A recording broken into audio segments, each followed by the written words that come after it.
Hello everyone, welcome back to my YouTube channel, and today I'm going to be giving my match predictions for week 24 Premier League fixtures. And we just came off a winter break which felt like forever, felt like centuries, felt like decades the way football wasn't moving. But finally we got Premier League football coming up in this week's fixtures, and we got some amazing games. We got Burnley versus Manchester United, both teams looking to get 3 points because they are playing for something this season. We got Everton versus Newcastle as well, which is going to be an amazing game. We got new faces, new fresh faces, obviously Lampard, the manager, Dele Alli, Van der Beek, obviously Trippier, other players as well. We'll see who's going to start in this game. But honestly, we are set for some amazing games, some amazing fixtures. And like I always say, let's just hope for goals, drama, entertainment, and thrills. But before going into this video and give my predictions, you know I'm going to say, make sure you guys like, comment, and hit that big subscribe button right there. And make sure you guys in the comment section give me your own predictions. Who do you think is going to win in week 24 Premier League fixtures? So the first game I'm going to be predicting is Burnley versus Manchester United. And like I said in my introduction, both teams are playing for so much this season and they desperately need the 3 points, especially Burnley, who are rock bottom of the Premier League this season. Obviously got 3 or 4 games in hand, but we know games in hand don't really mean much if you don't put the points on the board. So let's see if Burnley can transfer these games into points against Manchester United in this game. But going into this game, let me just start with the wayside Manchester United. And what a disappointing, embarrassing result against Middlesbrough in round 4 of the FA Cup. Literally, you couldn't have written it better for them. They were playing their strongest side, I believe. Ronaldo, Rashford, Sancho, obviously Bruno Fernandes, Paul Pogba coming back. You have so many superstars on the pitch at home, and you weren't able to beat Middlesbrough, who are not lighting it up in the Championship but are competing for a playoff position this season. So if Manchester United weren't able to beat Middlesbrough, obviously football doesn't work like this logically, but I'm just saying Burnley should come into this game with some sort of confidence, some sort of ambition that potentially they can get 3 points, because Manchester United are psychologically gassed and shot going into this game. Because if you couldn't beat Middlesbrough, how are you going to have the confidence you're going to pick 3 points away at Turf Moor? Yes, it's true Manchester United dominated the majority of the game. Yes, it's true Manchester United had so many chances, one-on-ones, penalties, that they should have sealed the game away, especially in the first half, but they didn't. And they're not going to have any sort of confidence going into this game against Burnley that they're going to beat them comfortably. I know the last game they played at Old Trafford, Manchester United wiped the floor with them in the first half, in the first 45 minutes. But that feels like a century ago, even though it was last month, because Manchester United are going into this game, like I said, with not that much confidence that they're going to pick up the 3 points. They're away from home, and we know Burnley, I know obviously they've not been playing well this season, but we know Sean Dyche is trusted, especially when it comes to the latter half of the season, that he will be able to pick up points, especially since he's fighting for Premier League survival this season. They're going to make it a physical battle. It's going to be a physical toll on those Manchester United midfielders, Pogba, McTominay, Fred, or whoever starts in that midfield. And we know Manchester United midfield is their weak point, and teams can take advantage of this. And we know Burnley, like I said, with their physicality, their strength, they're just going to make sure it's going to be a hard, difficult game at Turf Moor, which many sides have faced this season. Burnley should be in high spirits coming into this game, because the last game they played in the Premier League was away to Arsenal, where they were able to pick up a vital point in terms of Premier League survival. Yes, they didn't play pretty football. Yes, they didn't dominate the ball. Yes, they only had 24-25% of the ball. But this is what Burnley's comes with. We know this is their set way of playing, 4-4-2, make it hard for opposition teams to break them down. And I know Manchester United have much more firepower compared to Burnley, but it's not like they're playing succinct football like Liverpool, Manchester City when it going forward. So going into this game, it's hard. I don't think Manchester United's wounds have healed when it comes to the game against Middlesbrough. I feel like they'll still be lacking confidence, lacking that spirit and that belief that they're going to pick up 3 points away from home, especially since this team has really been dysfunctional the last few weeks or so. Ronaldo calling certain players out, players not really performing that well. So going into this game, I honestly think it may end as a 1-1 draw. Yes, Burnley do not have their focal point, Chris Wood, because obviously he got transferred to Newcastle, but it wasn't like he was setting the Premier League on, like, was he scoring goals every single game? He only had like 3 Premier League goals. Burnley have been busy in the transfer market, signing Weghorst, and he's supposed to be that focal point target man as well. So let's see if he's going to be better than Chris Wood, a new improved version of him, because Burnley are going to need this, especially when it comes to holding the ball up, letting other players in and around them like Vidra, Rodriguez get in the mix to make sure they can pose a threat going forward. But like I said, going in this game, It's going to end 1-1. I'm pretty certain of this. And I don't think Manchester United wins, like I said earlier, have healed, and they're going to be overthinking it. So the next game I'm going to be predicting is Manchester City versus Brentford. Both teams looking to set their record straight because they did not pick up a win in the last game. Manchester City obviously drawing away at St Mary's against Southampton, not being able to beat them this year in the Premier League, home or away. And then we've got Brentford, who also lost 2-1 against Wolves at home in their last game. So like I said, both teams are going to be literally chopping at the bit, making sure that they can potentially pick up all 3 points going into this game at the Etihad. But going into this game, man, I feel sorry for Brentford because we know when Manchester City drop points, especially lose or draw, I'm telling you, we know Pep Guardiola is able to get the right tune out of his players to make sure that they're not complacent, because they know Liverpool are hunting them down right now as we speak in terms of the Premier League race. He's going to make sure to drill it in the players, because obviously against Southampton, they're playing it sideways, they're a bit slow, they're a bit lethargic, they weren't moving the ball with purpose, not much movement off the ball like players like Grealish, etc. So Pep Guardiola is going to be in on them in training, because this is an important game, because if they lose or draw, this is going to give Liverpool so much confidence going into the title race with 10 to 15 games to go. And we know when it comes to the Premier League title race, it's all about momentum. And if Manchester City keep letting it slip, the pressure may start to hinder their performances. So this is a massive game at home, and they should be looking to pick up all 3 points. And Manchester City better not be complacent, because they saw firsthand like a month ago, or potentially 2 or 3 weeks ago, when they faced Brentford, they played them tough throughout the whole of the 90 minutes. High energy, high charisma, flying into challenges, making it hard for Manchester City in possession, and solid at the back as well when it came to playing defensive football. Manchester City were not having it their own way, because it showed in the score sheet, because they were only able to win 1-0 away from home. So going into this game, Pep Guardiola and the Manchester City players know what Brentford's about. But I have to also say that Manchester City are at home. The Brentford players aren't going to have the extra 10 to 20% motivation, the energy from the crowd that they usually do. So obviously Manchester City know the Etihad. They know how to make the pitch big, spread out the play, tire the Brentford players to make sure that they're not going to have the energy, especially in the last 20-30 minutes, to ensure a solid performance. So going into this game, I know Manchester City have just too much quality. Ivan Toney is just going to be isolated up front. And we know Brentford sometimes tinker with a formation 4 at the back, sometimes 3 at the back. But if they play 3 at the back to make sure that they can try to defend against Manchester City, I feel like those wing backs are just going to be pinged back defensively, because we know Cancelo and Walker are going to bomb forward to make an overload down the width. So going into this game, I think it's going to be fairly simple. Manchester City players are not going to take Brentford lightly. Pep Guardiola is going to make sure the players are settled and motivated going into this game, knowing that's a vital game, like I said.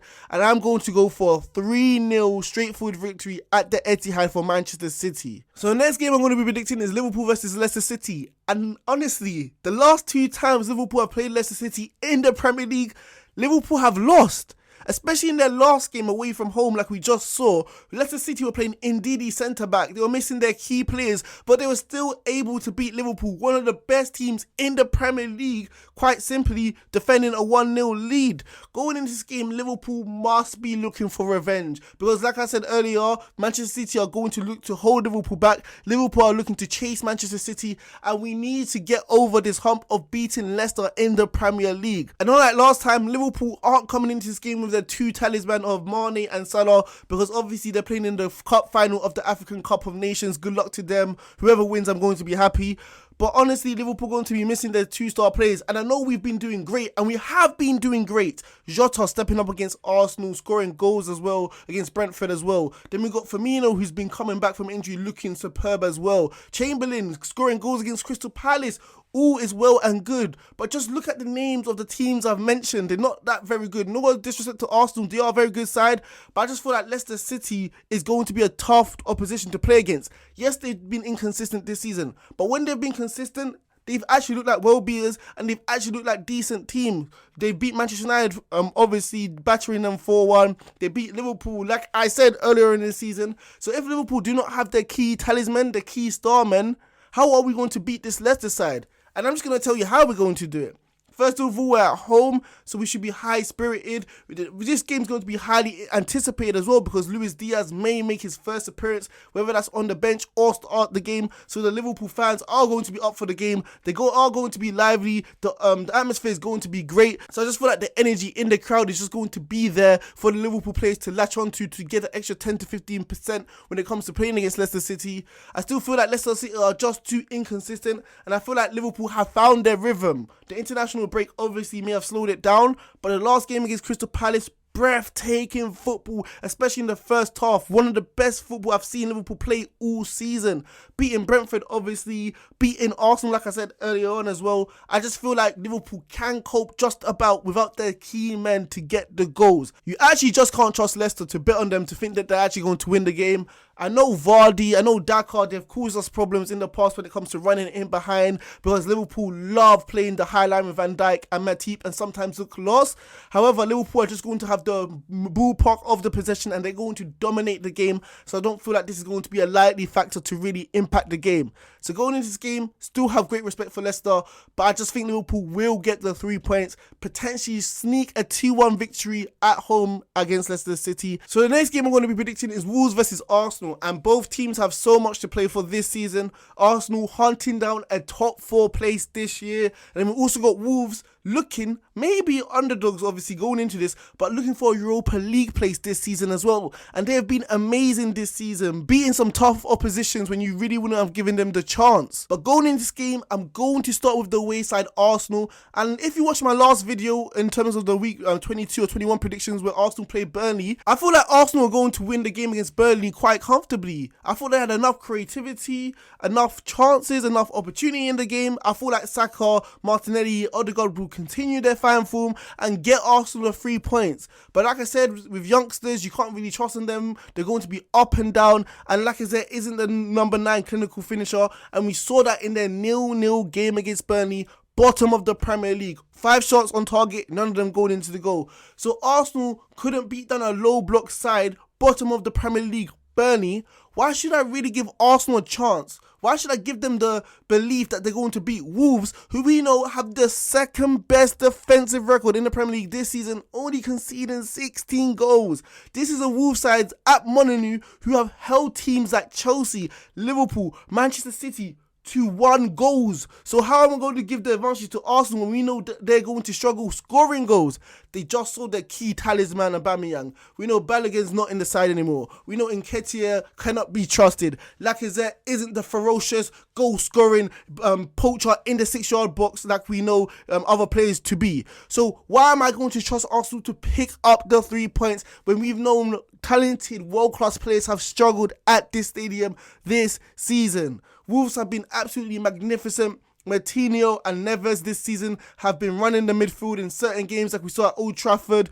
They've been great. They're defensively sharp as well. Who would have thought they would have had that natural ability as well to do that? Going in this game, I just feel like there'll just be too much pressure on Arsenal's shoulders. They've been knocked out of the Carabao Cup, knocked out of the FA Cup against Nottingham Forest, haven't been doing well in the Premier League, drew against Burnley. There's just too much bad feel factor around the club. Aubameyang leaving with so many fans thinking, why on earth are you letting him go when he's our most clinical number 9? So going in this game, the dark cloud is going to hang under Arsenal, and I just don't see them snatching even a point at Molineux. So going in this game, I'm going to be predicting a 2-1 victory, and in all honesty, I think Wolves should be the favourites going into this game. So the last game I'm going to be predicting is Newcastle versus Everton. And like I said in my introduction, we're going to be seeing a lot of fresh faces going into this game.